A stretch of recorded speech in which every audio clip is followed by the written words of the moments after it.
Oke, jadi bicara perihal kekeluargaan dan profesionalitas, tentu kalau dibilang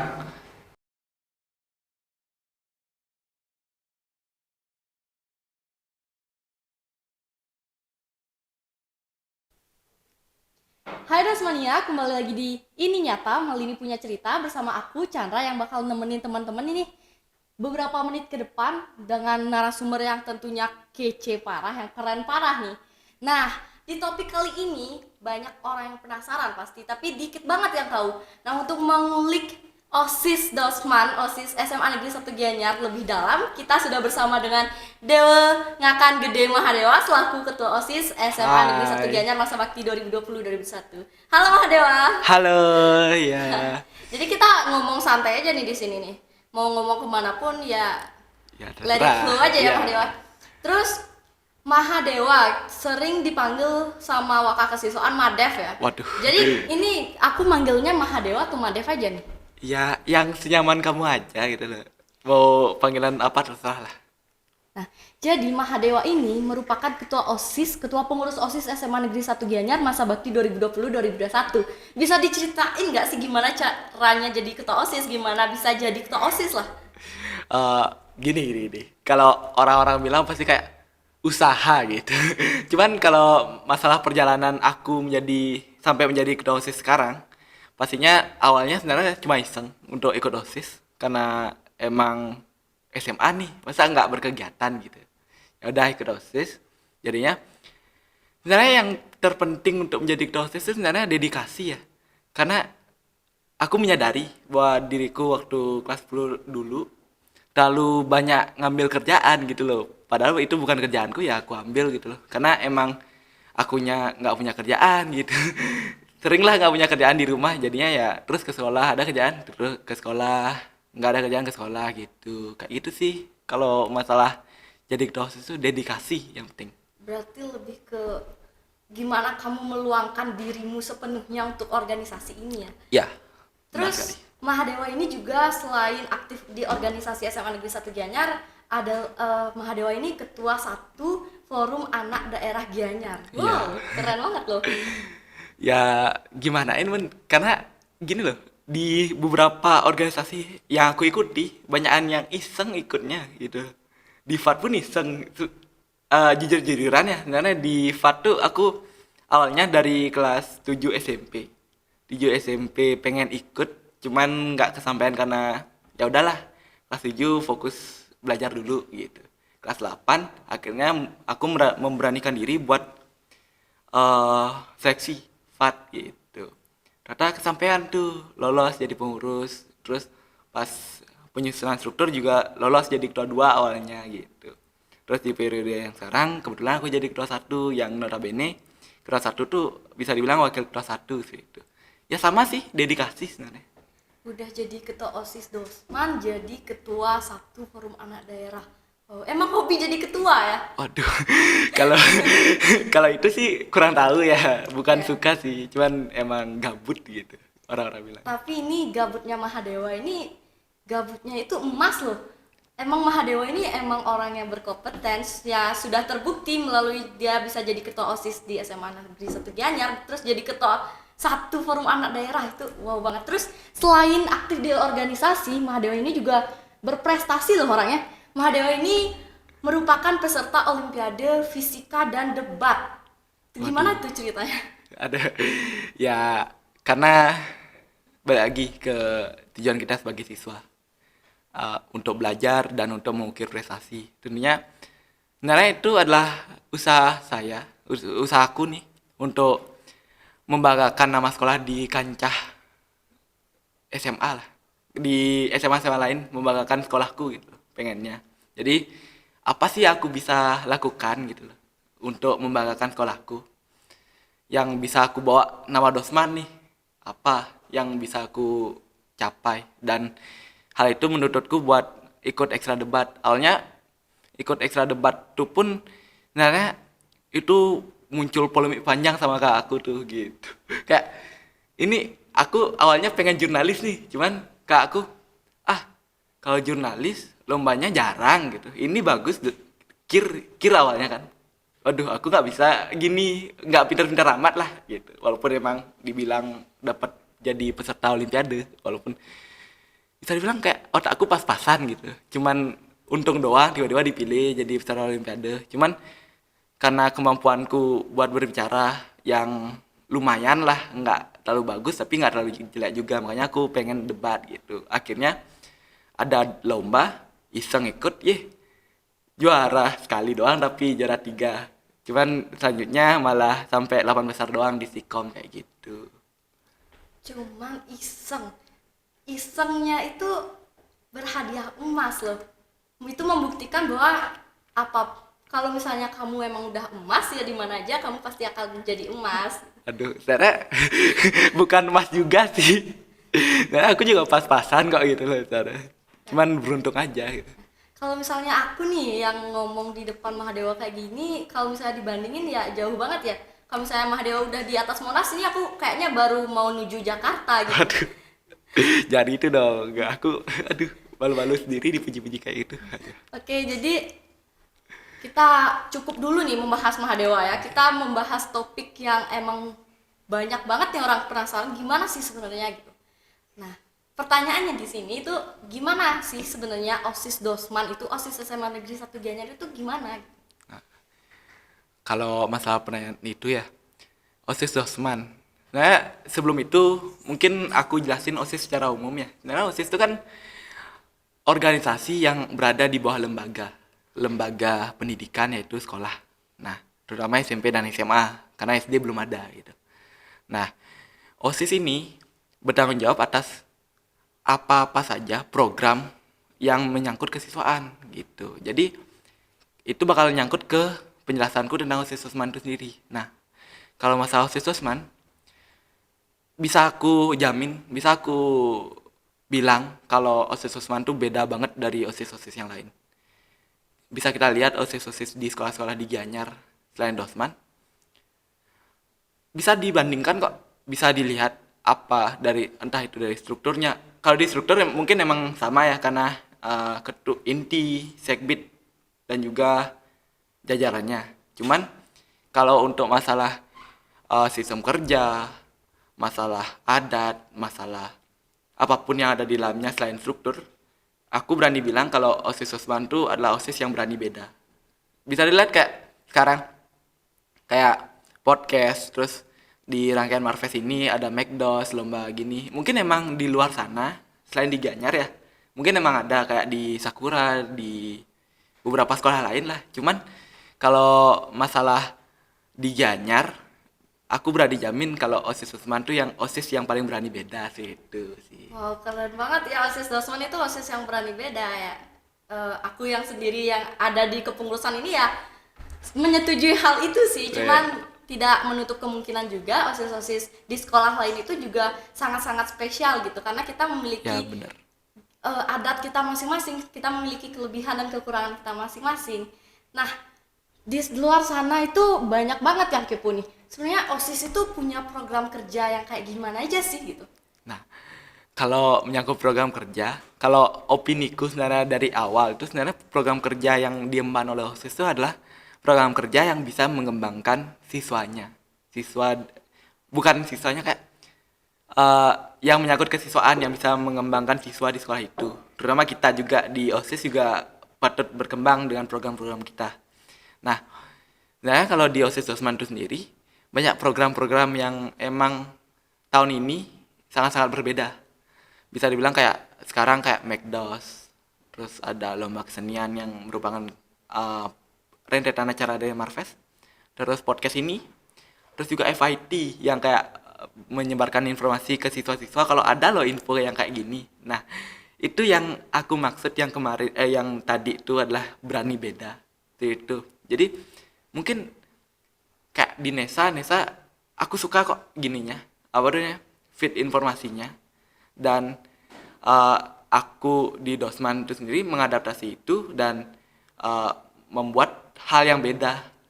Kalau di Nesa kan kalau nggak salah setiap minggu ada informasi. Cuman di feed kita kalau kita tuh kan di story, cuman dia tiap-tiap segbit tuh bawa kayak misalkan segbit 10 masalah bahasa Inggris. Bisa dilihat kok di OSIS SMPK Dosman di IG-nya. Terus part akademik yang menyangkut info-info akademik. Kayak kemarin tuh ada info-info tentang PPDB loh. Itu yang bisa dibilang kayak ini saatnya loh pandemi dan kita harus menyusun program yang 180 derajat berbeda dibanding sebelum pandemi. Itu program-program yang ada di OSIS Osman. Nah, itu yang bikin aku berani bilang kalau OSIS Osman itu adalah OSIS paling adaptif di era pandemi ini. Gitu. Nah, untuk yang kepo-kepo sama Dosman pun bisa langsung tahu informasi Dosman itu kayak gimana kan? Iya. Nah, tadi ada dibahas tuh, ada disebut McDOS. McDOS itu apa sih sebenarnya? Kita nih awam gitu, baru-baru dengar McDOS gitu. FIT kan tadi udah Iya. dijelasin kan. Nah, McDOS itu. Nah, McDOS tuh untuk sekedar informasi, McDOS itu adalah lomba olimpiade yang kita usung tahun ini. Mungkin tahun sebelumnya udah sempat diadakan cuman dengan nama yang berbeda. Cuman sempat vakum juga kalau nggak salah 3 tahun apa 2 tahun sekitaran segitu. Dan kita mengangkat kembali di tahun ini yaitu McDOS Malini Academic Championship gitu. Jadi di McDOS ini sendiri kita ada 4 cabang lomba gitu. Ada di Olimpiade ada 3, ada lagi speech contest lagi 1 kayak. Ada IPA, IPS dan matematika. Jadi McDOS ini sebenarnya dulunya adalah ajang untuk free pass ke Dosman kayak menang McDOS nih langsung masuk Dosman gitu. Cuman karena sekarang sistem PPDB sudah berbeda, kita mengakali dengan memberikan piagam provinsi yang dimana kita membuat olimpiade tingkat provinsi dan memberikan piagam tingkat provinsi yang nantinya kita berharap kayak bisalah yang menang-menang tersebut masuk Dosman dengan dalih, bukan dengan dalih sih, cuman dengan jalan piagam provinsi tersebut. Nah, kayak gitu sih. Nah, kita udah bahas nih program-program OSIS gitu kan. Terus ada nggak sih yang nggak berjalan karena pandemi? Kalau masalah program OSIS yang emang terhalangi pandemi, ya pasti ada lah. Kayak program tahunan OSIS nih, Liga Dosman.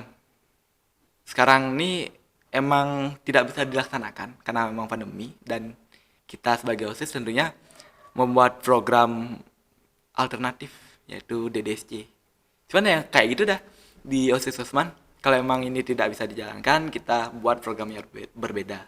Kayak tahun lalu masalah Marves yang tidak bisa diadakan juga tahun lalu kita mengakali dengan The Connect yang memang sih emang itu periode yang lalu, cuman bisa ditonton lagi kok di uh, channel YouTube OSIS IPK Dosman. Oh, oke. Mungkin ya nanti cek-cek aja lah di channelnya gitu. Itulah. Jadi kita tuh bisa dibilang sangat adaptif lah di era pandemi ini dan bukannya berdoa agar pandemi ini tetap ada, cuman emang sih aku berharap biar pandemi ini hilang segera dan juga kita bisa berkegiatan sebagaimana mestinya. Tapi tidak bisa dipungkiri era pandemi ini membuat kita lebih kreatif gitu sih. Nah, itu yang membuktikan OSIS SMA Negeri 1 Gianyar itu adalah OSIS yang kreatif dan inovatif gitu. Terus membahas OSIS secara keseluruhan yang emang kreatif, gimana sih kriteria anak-anak OSIS SMA Negeri 1 Gianyar? Kan banyak banget nih yang kayak kenal, anak OSIS gitu, wah keren banget OSIS SMA Negeri 1 Gianyar itu gimana? Kalau masalah kriteria ya, tentunya kalau masalah kriteria tidak bisa dipungkiri anggota OSIS harus kompeten di segala bidang. Kenapa? Karena ya emang ini organisasi loh yang kita empon bersama, yang kita bawa bersama. Misalkan nih, aku Sekbi 1 misalkan, kan tentang ketuhanan. Tidak menutup kemungkinan aku juga diperlukan di Sekbi lain.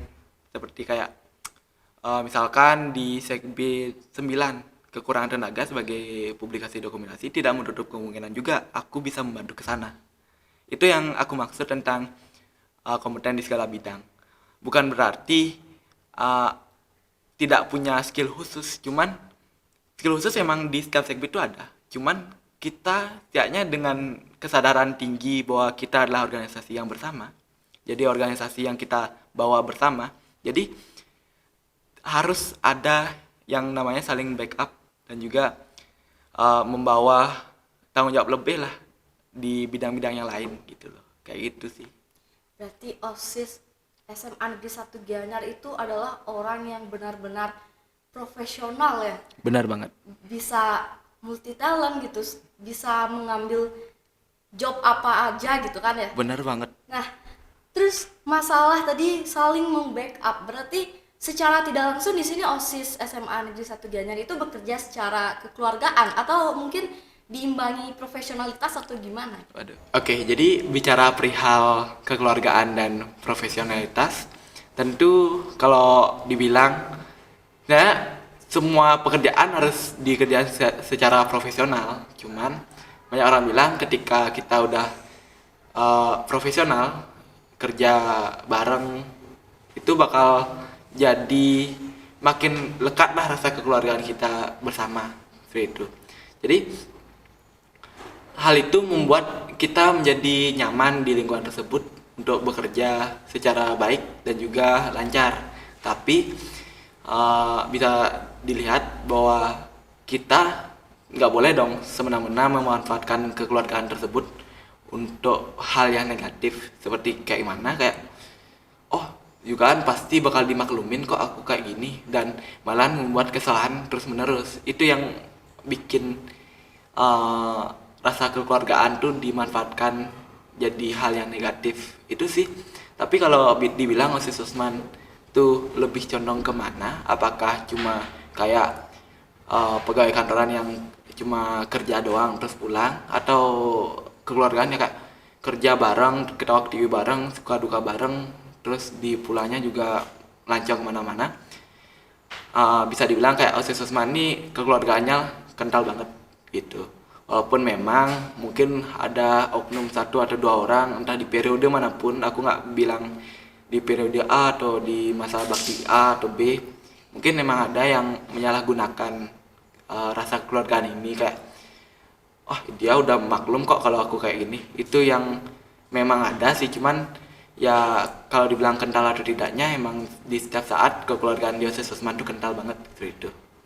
Berarti emang kita itu ya kekeluargaan banget, cuman jangan lupa akan tugas kita juga gitu berarti. Benar kan ya banget. berarti OSIS Usman ini bisa disimpulkan itu kita ya solid banget gitu. Iya. Nah, kalau ngomongin tentang profesionalitas dan kekeluargaan nih, nah kita pasti bakal ngeliat ke diri kita dulu, terus ngeliat gimana kita ke orang lain kan, karena di OSIS ini kan organisasi nih. Iya benar. Nah pasti kita lagi dan lagi kita ke time management nih, karena gimana caranya kita bisa ingat akan tugas kita sendiri, terus tugas bersama-sama itu menurut Mahadewa itu gimana? Nah, kalau masalah time management, gimana caranya biar gimana ya? Setiap orang pasti punya time managementnya sendiri-sendiri. Jadi aku nggak bisa maksain metode A ke orang ini, nggak bisa maksain metode B ke orang ini. Jadi semua orang punya ciri khas masing-masing. Kita juga tahu Tuhan menciptakan kita berbeda-beda, dan cara untuk time management pun pasti beda-beda. Kayak aku nih, kayak nyusun dulu kegiatannya, terus yang mana lebih urgent, yang mana lebih penting, yang mana yang nggak penting banget, yang mana nggak mendesak banget, itu tak list dah, terus tak taruh di atas meja. Ya kayak gitu dah, beda-beda.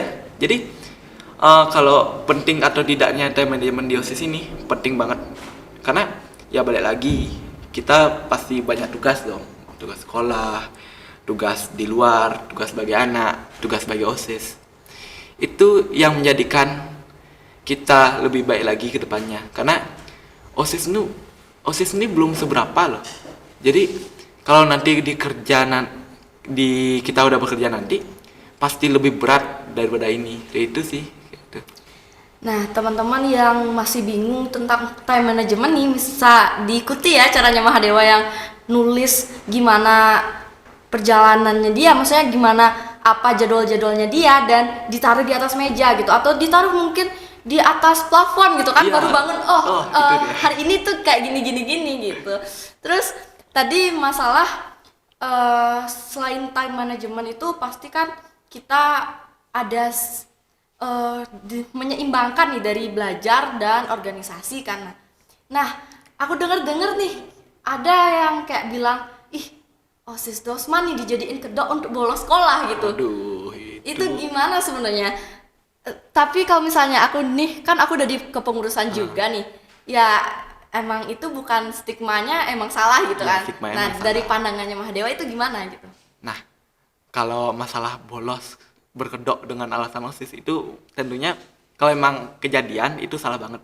Kenapa? Karena ya kalau emang nggak ada kerja OSIS ya udah belajar. Karena itu tugas kita loh sebagai siswa gitu. Kecuali emang ada tugas keluar di jam pelajaran terus ada dispennya, itu masih dimaklumi. Cuman ketika oh saya izin ke toilet bu, misalkan offline nih, oh bu saya izin ke toilet, bukan salah salah gini salah redaksinya, bu izin ke ruang osis ada kerjaan bu, ada dipanggil sama Mister Anom, misalkan di Dosman kan peminatnya Mister Anom.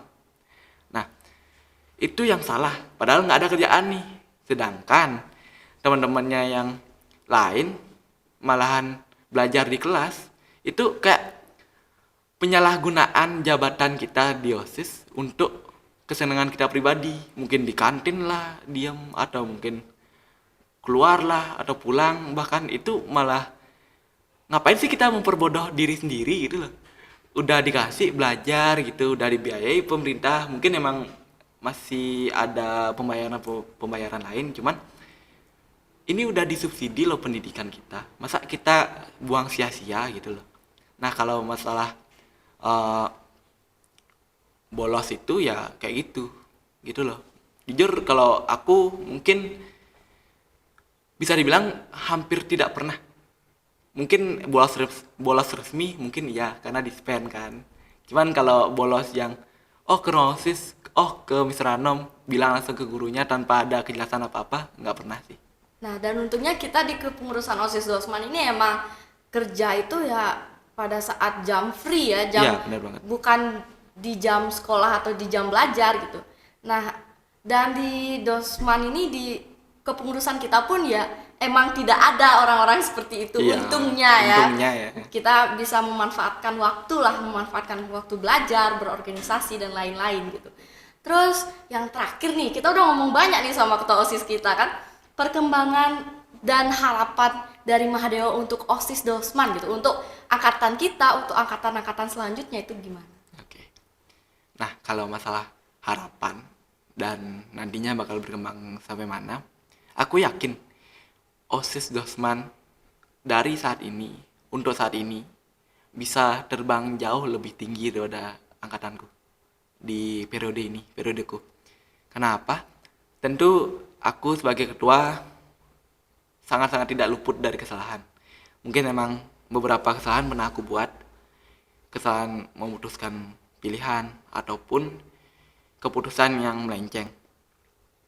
Nah, untuk harapan, aku harap untuk adik-adik tentunya kelas 11 yang sekarang, yang baru naik kelas 11 sekarang, biar bisa membawa OSIS Dosman ini terbang lebih tinggi, memperbaiki kesalahan-kesalahan yang pernah aku lakukan. Nah, karena OSIS Dosman ini itu banyak loh hal yang bisa dieksplor, entah itu di programnya, entah itu di sistem kerjanya, ataupun di relasinya. Jadi berkreasilah sepuas-puasnya semasih muda. Karena kayak aku nih, aku masih muda kan. Aku ikut aja organisasi yang lain kayak FAT, atau aku juga di PMI sempat jadi relawan dan juga di OSIS juga kan. Aku berkreasi sesuai dengan bidangku di sana. Entah itu bisa berkreasi di bidang teknologi yang sekarang lagi marak-maraknya, entah itu berkembang di segi kata-kata atau berbicara. Jadi berkreasilah sebebas-bebasnya. Buatlah program seliar-liarnya, tapi ingat batas wajar. Gitu kayak lagunya yang Lex gitu. Kayak gitu sih. Nah, terbang tinggi gitu ya. terbang tinggi tapi ya jangan sampai lupa kalau misalnya di atas langit masih ada langit. Iya, Ya benar nanti kalau banget. misalnya ada kesalahan gitu ya harus diperbaiki, bukan makin buat salah gitu ya Mahadewa. Apalagi ngeles gitu. Waduh. Ya semoga tidak akan terjadi ya. Iya. Nah, sudah seperti itu kita bahas dari tadi, sudah lama kita ngobrol nih Mahadewa. Waduh. Jadi sekian aja mungkin podcast kali ini gitu. Nanti mungkin ada sesi lain gitu yang kita bakal undang lagi Mahadewa gitu ya. Ya, jadi terima kasih Mahadewa sudah Ya. bisa menyempatkan waktunya hadir di podcast ini berbagi pengalaman tentang OSIS Dosman gitu. Nah, jadi teman-teman seperti itu podcast Dosman kali ini. Terima kasih sudah menonton dan jangan lupa untuk like, subscribe dan nyalakan ya channel notifikasi itu agar kalian tidak tertinggal podcast-podcast selanjutnya. Terima kasih dan sampai jumpa. Saya Chandra. Ini Nyata, Malini punya cerita. Dadah.